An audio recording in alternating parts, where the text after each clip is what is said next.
好，这是今天6月8号，我们的爱从不狭隘。但是我们来看看这个文编是谁写的？是我们的英国的蔡丽娜师姐写的文，错，是泰国的锦淑师姐。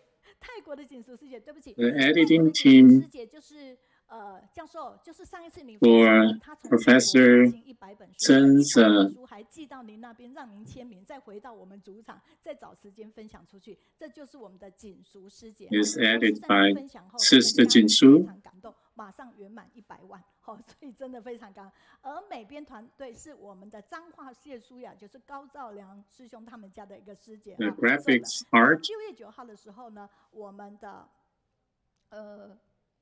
教授曾经上线分享后，所以我们其实做了回顾带，但因为 So we have replay 那我们在这边来看一下55周年的时候， during 我 the 们有一个 55th 信仰的 anniversary 我们可以看到 ceremony.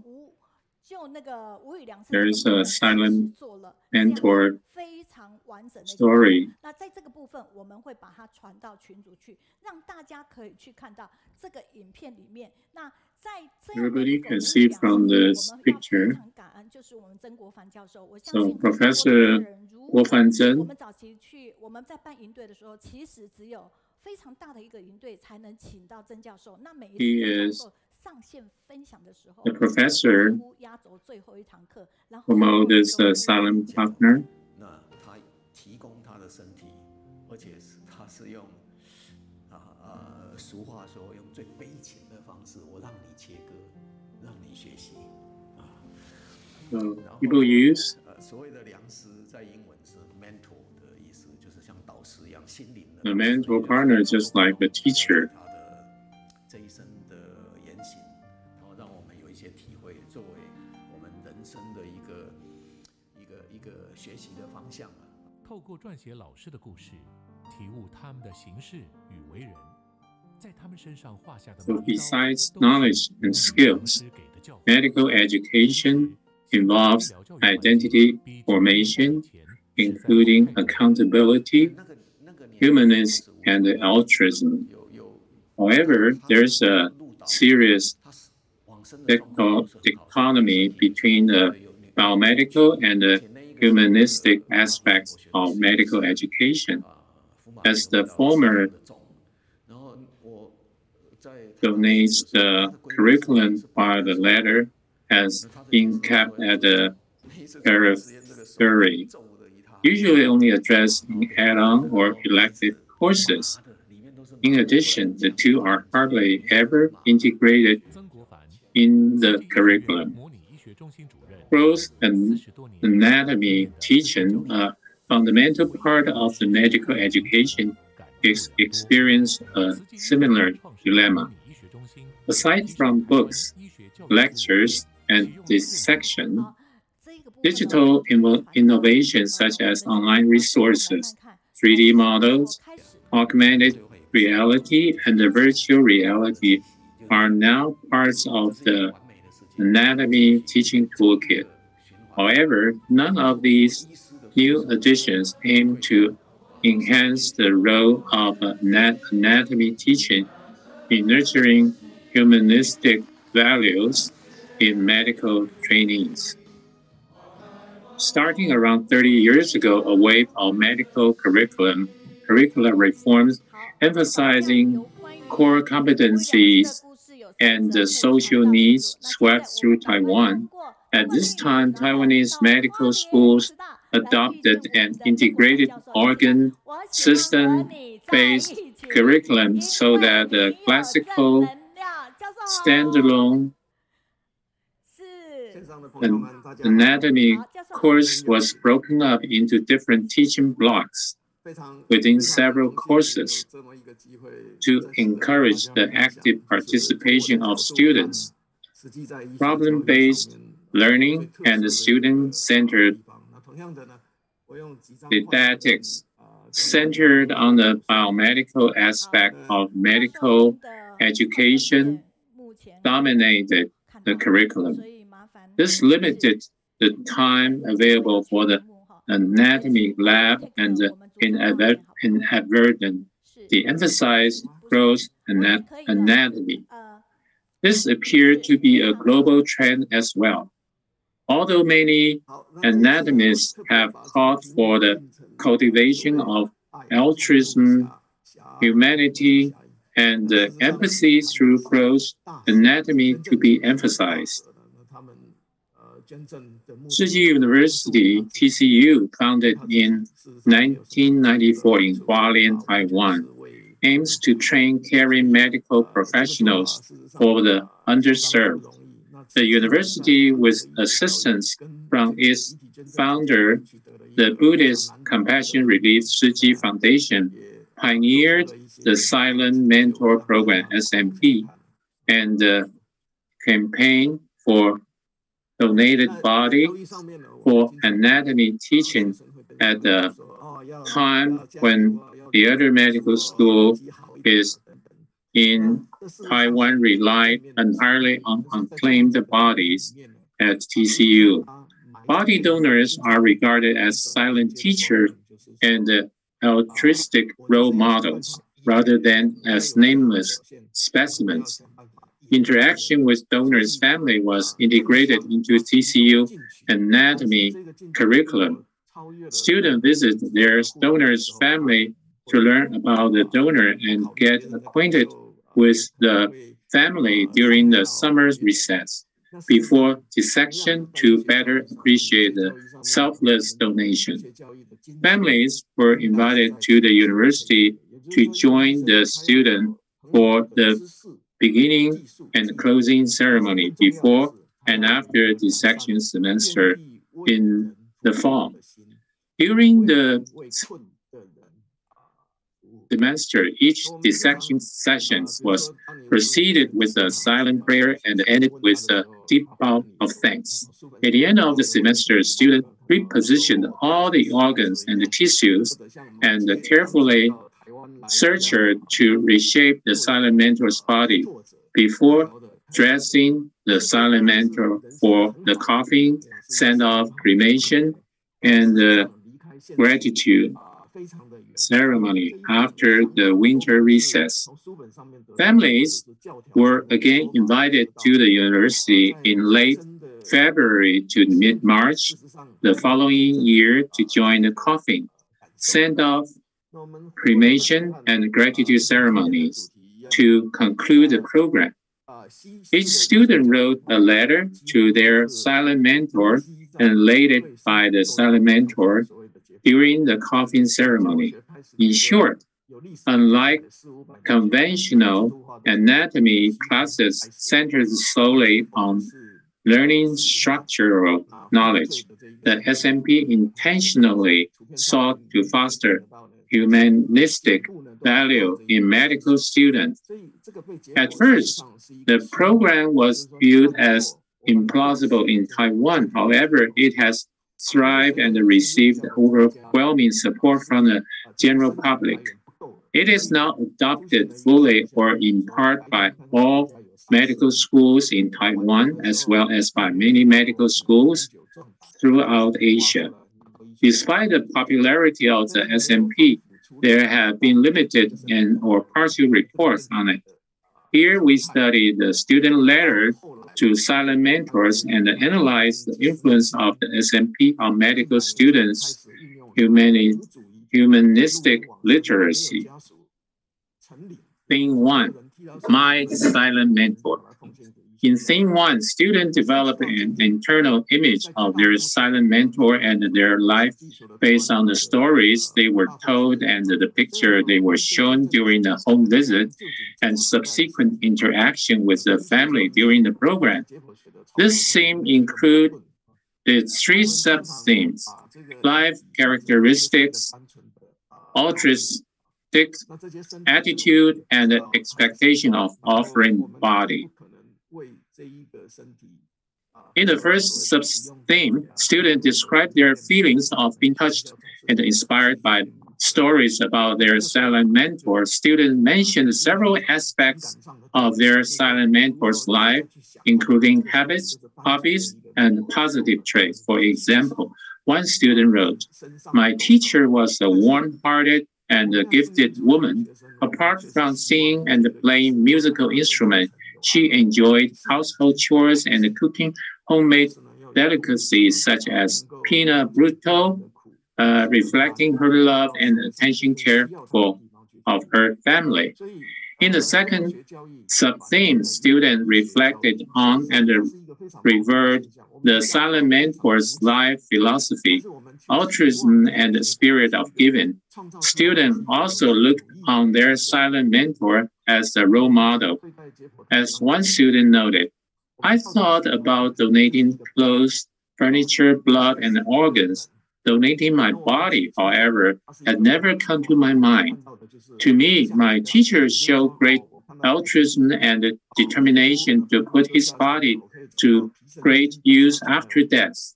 His courage, spirit of giving, and wisdom in extending life's value will remain forever in my heart. In the third sub-theme, students highly appreciated the donation and described that their silent mentors wanted medical students to put their body to great use. I'm extremely thankful that my silent mentor's final wish was to let doctors or trainees make hundreds of thousands of cuts on his body rather than doing anything wrong on patients. Theme 2, connection to silent mentor and the family. Theme 2 describes students tied to the silent mentor and the family, which propelled the student toward becoming caring professionals in the future. It included 4 sub-themes: intersubjective, bonding, emotive first encounter, spiritual communication, and the encouragement from silent mentor.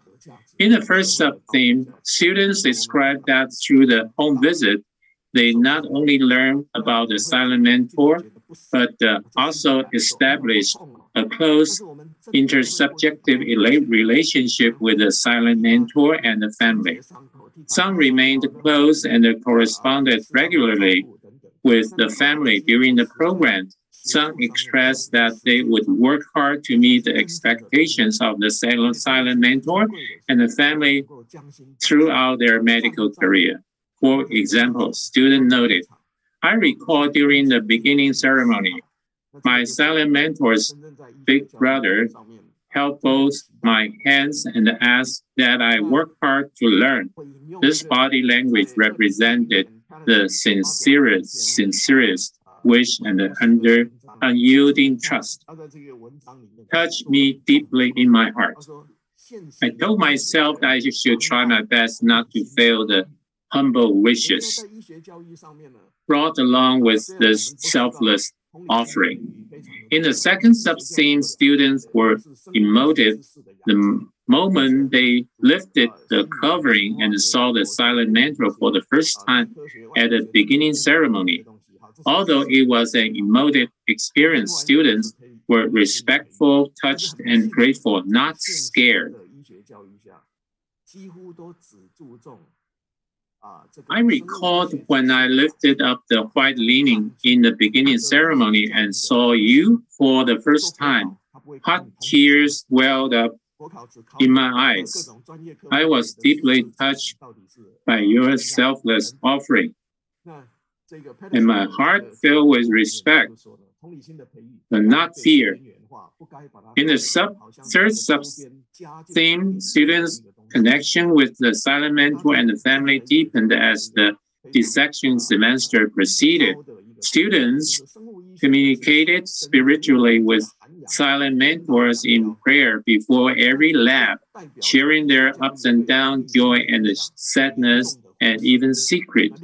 As one student wrote, I treasured the prayer before each dissection lab. I indulged myself telling you my ups and downs and the joy and the sadness. Thank you, my silent mentor, for you were always there for me, cheered me up in my loneliest days, and warmed me up when I was depressed. Although you never said a word, you were deep in my heart.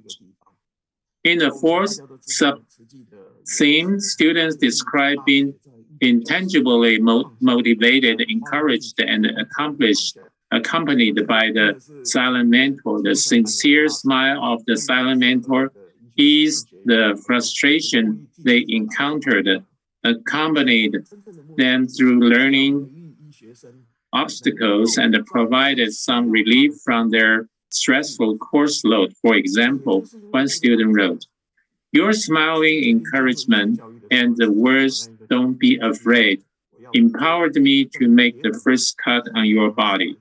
Your smile calmed me down and set my worries free. Your smile worked like a booster shot that lasted from the first incision to the last stitch." Theme 3, Reflection and Transformation.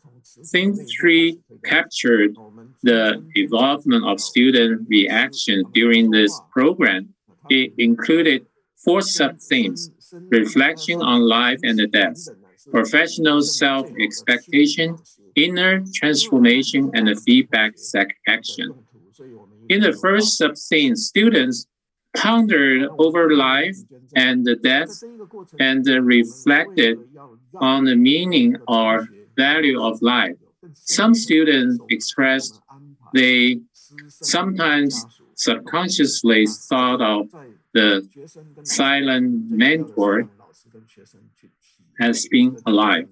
For example, some students worried that the cut they made would hurt and about the unnecessary suffering that the silent mentor might have experienced when they inadvertently made inappropriate cut. Student noted, "Compared to similar age college peers, I was privileged to have this unique life experience and to face death. You taught me anatomical knowledge and most importantly about life." One day I used the scalpel to cut through your upper lip. I suddenly came to a halt at this might hurt you very much. I turned and spoke to my lab tutor, Miss Pan. "This might be very painful. Do you think my silent mentor is feeling the pain now?" She paused for a few seconds and replied, "No worry. She must be very comforted since you are fulfilling her will." In the second sub-theme, students described how their silent mentor inspired them to be competent doctors, as well as a physician with humanistic values, to care for patients holistically and to be humane, respectful, and empathetic professionals. You guided me to be more humanistic in my professional career. A physician should take care of disease and look after the soul of the patients, being considerate and empathic to ensure that patients receive the warmest holistic care. In the third sub-theme, students describe their transformations from a careless college student mindset to that of a real medical student ready to take professional responsibilities. The SMP had helped them to take a big step toward becoming a medical doctor. For example, student wrote, "I experienced a major psychological transformation with this gross anatomy curriculum. It helped me a big step toward my future career as a physician. I turned from a junior college student centered on enjoying life and realizing that I will soon be a medical doctor. The expectation from my silent mentor urged me to be more devoted and responsible." In the last sub-theme, students describe concrete feedback actions they took to honor the silent mentor and the family during this program. For instance, students voluntarily organized a tea and dessert offering to their silent mentor on Teacher's Day, September 28th. This annual activity is symbolic of respect and gratitude is now a tradition of the TCU SMP. At the end of the dissection semester, students reposition all the tissues and organs and suture the silent mentor bodies to their original shapes. Wrap the bodies with gauze to soak excess fluid for weeks, and then dress the silent mentors properly for a dignified coffin, send-off, and the cremation. A student wrote, "My dear silent mentor, do you remember the day we served tea and snacks to you on Teacher's Day? That was the moment we show our deepest appreciation." At first, I didn't see why we have to suture the silent mentor after dissection. We could just wrap the body with gauze. As the dissection proceeded, it became clear that gauze wouldn't do the job. It required a careful stitch-by-stitch suturing. We tried our best to neatly suture the skin to return you to how you looked when we first met. As a whole, students appear to be extremely careful with their choices of words. For example, honorifics were consistently used to address silent mentors and the families. Students also expressed their sincere appreciation for the SMP. They thanked the altruistic offering of the silent mentor and the families and the effort of the university and academic class, the Shiji volunteers, which made it possible for them to have a unique experience that they felt would remain with them throughout their lives and career. An anatomy curriculum with an emphasis on humanistic literacy. Gross anatomy, perhaps the oldest medical discipline, relies on the dissection of human bodies to learn structure and program and organs.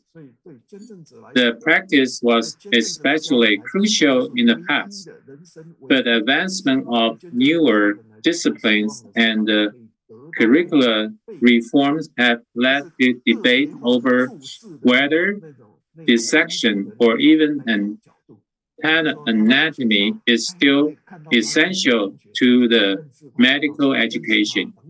In addition, gross anatomy has generally not been considered to be a part of the medical curriculum that can be used to teach about the humanistic aspect of medical education. It was in this environment that TCU, which aimed to train caring medical professionals for the underserved, pioneered the SMP. Besides learning human body structure and organs, the SMP aims to foster humanistic value in medical students. To this end, a series of events where students learn about the donor and interact with the donor's family was intertwined with classical dissection-based teaching.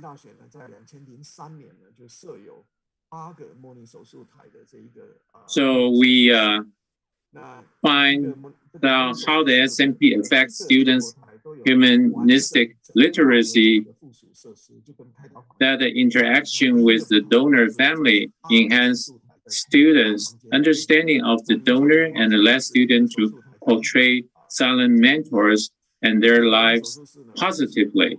Students reported appreciating the selfless donation, which led them to view the dissected as a person rather than as a specimen.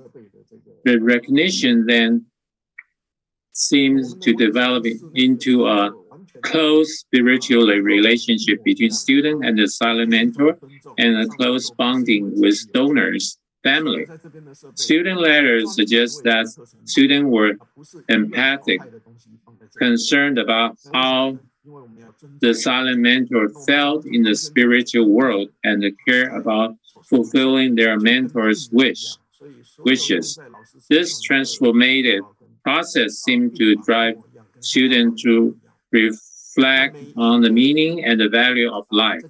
Students further reflected that this transformative process resulted in resolution to better prepare themselves to be responsible, considerate, and empathic medical professionals.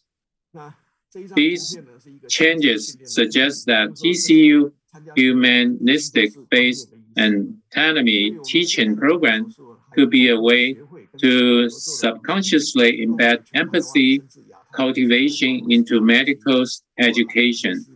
In psychology, the empathy altruism hypothesis emphasizes the high correlation of empathy with altruism. That is, an empathic person is more likely to be altruistic. Similarly, we believe that interaction between student and the donor's family in our program has amplified students' understanding of the selflessness of the body donors and provide them with a scaffold for the evocation of an altruistic attitude toward life and career.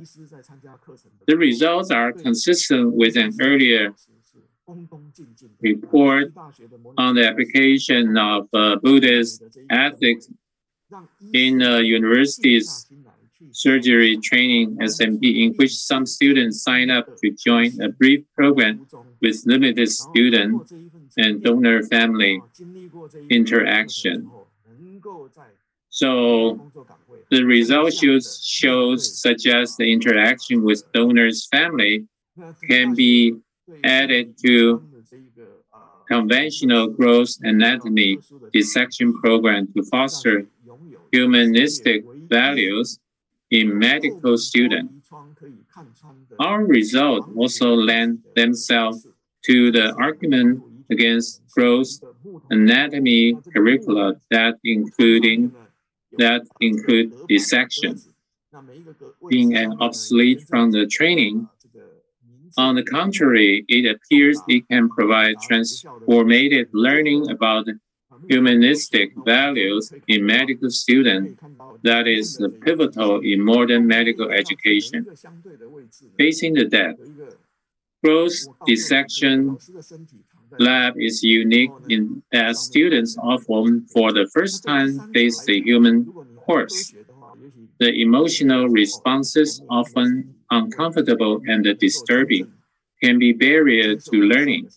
This has been a long-standing issue in medical school using unclaimed bodies. It has also been an issue in medical schools that use donated body but that conceal the donor's identity, which forces students to detach themselves from an emotional connection with the donor. This detachment of feeling from a human body may influence students to withdraw from situations they do not want to be involved in and suppress the cultivation of empathy. The SMP, on the contrary, capitalized on the bond developed between students and the donors and donors' family to overcome this barrier. Students did not mention a sense of guilt over the dissection and referred to the donor as teachers or silent mentors, never as cadavers. The letters seem to indicate that the student in this program kept a respectful attitude and grateful mindset toward their donor and their donor's family and behaved in a dignified manner both in the lab and during interaction with donors' family as a way to try to fulfill the wishes of their silent mentors. In addition, this grateful attitude and behavior is particularly comforting and supportive to the donor's family as they often shared during the gratitude ceremony and are likely a cause for the public acceptance of body donation to this SMP. There are nevertheless limitations to analyze the student letter to silent mentor to fully interpret the influence of the SMP on student humanistics literacy. Timing-wise, the letter were written before a few important interactions involving both student and the donor's family, including the coffee, send-off, cremation, and gratitude ceremony, and the honoring of student mentor remains in the TCU Great Giving Hall. And this was somewhat premature. On the other hand, what was written in the letter was unlikely to reflect the whole spectrum of student feeling as well, given that it is not easy to fully express one's feeling at any instant, and the feelings usually grow and mature with time and experience in life. Throughout surveys and perhaps longitudinal study may be warranted to full expound on the influence of the SMP on medical students. So the SMP, a program that regards body donors as teachers and altruistic role models, integrates humanistic interaction with donors' family into a gross anatomy curriculum.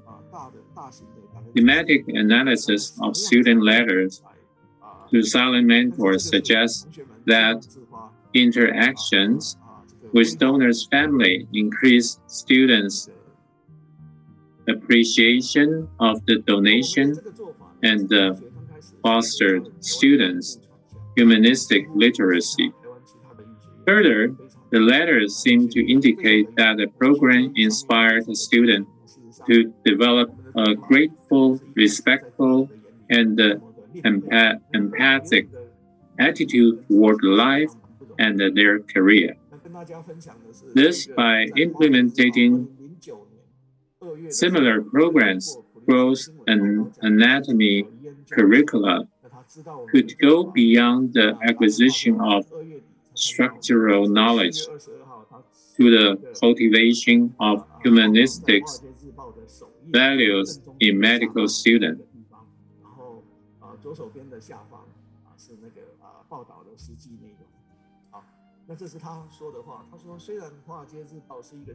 So there's a report on the Wall Street Journal talking about altruistic mentoring center silent mentor program. Even the social department professor of Yale University also comment on this program, which is a pioneer by Tzu Chi. 那最后呢，我跟大家分享一点点呢，我们最近呢发表的一篇论文了。那这一篇论文呢，我们这个过去几年3年期间的这个 So the capstone project report on the semantic analysis of student letter to silent mentor. 看这个信的内容，然后看里面它所主要表达的几个重要的 was finished In a few years ago, 3个部分了哈。那这个主题的部分呢，第一个部分呢，就是他描述他在这个信里面写到我的无语良师的部分。第二个部分呢，就他写到他跟无语良师跟家人心灵上面的一些连结的情形。那第三个部分呢，他写到 so the main 他自己经过 topics cover 大体解剖学的教学了之后呢，他自己 the medical student have a connection with the mentor, silent mentor, and the silent mentor's family. 个别的呢，在我的无语良师的这一个部分呢，主要叙述的面向呢，包括3个面向。第一个是老师的人生的特质，第二个是利他的 the subject 第三个老师 cover the characteristics of the life of the silent mentor. 那最右边呢，我们可以看到呢，这一个数目呢，是我们分析的125封信。那这一个 So according to the report, there's 125 letters from the student wrote to silent mentor. Use those as for their study material. Of course, it is anonymous of the student, purely for research purpose. 接下来的3张幻灯片里面呢，我再跟大家分享。所以我们可以看到这些学生们在给大体老师的一封信里面所描述的一些主要的面向， As we can see, 出现的频率都非常的高。那我们先看第一个有关我的无语良师。老师，我要提醒您的时间点哦，因为时间其实已经到了，所以可能速度要谢谢，感恩，对不起。所以呢，这个 so it is really 他提到我的无语良师呢，他提到他的 a lot to talk about the silent mentor. 上面的提取。那这原始的文件中呢，有这个中文的部分呢，还有 And those letters are very touching. 可以提供给大家做之后在线上的这一个参考。那另外呢，事实上透过这样子的互动，学生跟老师的家人，还有跟老师，虽然老师已经往生，之间会产生一个心灵上面的连结，就好像家人一样。So later on, the student have a bond with the silent mentor's family. 第二个部分呢是学生跟老师之间 And the student have a link with the silent mentor. 大家做参考。那最后一个部分就是刚刚提到的学生心理的反思跟专业上面的期许，所以事实上学生心灵上面会产生转化。那对 So the other is the important part of the transformative 大三的解剖学 influence on the student. 那我们就可以看到这样子的这个现象。那我们预期呢，在未来他的行医的过程中，经过更多的这个经验呢，应该会有更强的反思跟这个心灵的转化。以上呢跟大家分享，谢谢。好，非常感恩曾教授哈。Really 因为近视生活营的关系，其实好几次主持曾教授的一个分享。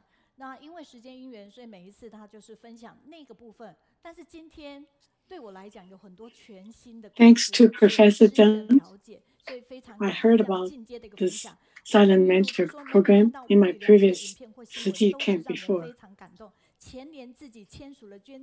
Now we get the complete understanding of this program. Every time when we saw the silent mentor program, we are all touched. These are all the feedback from the audience. And another says, my mom and my sister, when we saw this, we were very touched. Thanks to Professor Zhang.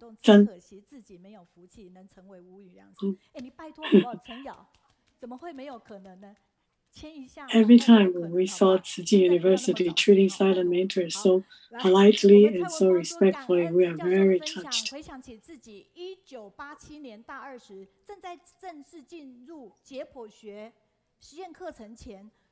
And Cai Wenfang, thanks for the sharing. And she was there observing that program in person when the students were sitting by the forming dish and digging the bodies. The process was very terrible for other universities, but in this program, the process is so respectful. Please leave your comments in the comment section so we can appreciate what you have learned. Thank you, Professor Zhang.